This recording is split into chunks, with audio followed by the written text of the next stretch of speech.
Ang mabuting balita ng Panginoon ayon kay San Mateo.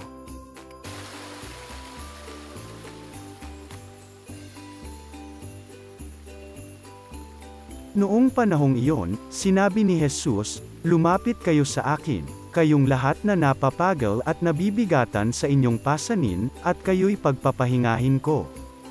Pasanin ninyo ang aking pamatok, at mag-aral kayo sa akin, ako'y maamo at mababang loob at makasusumpong kayo ng kapahingahan para sa inyong kaluluwa.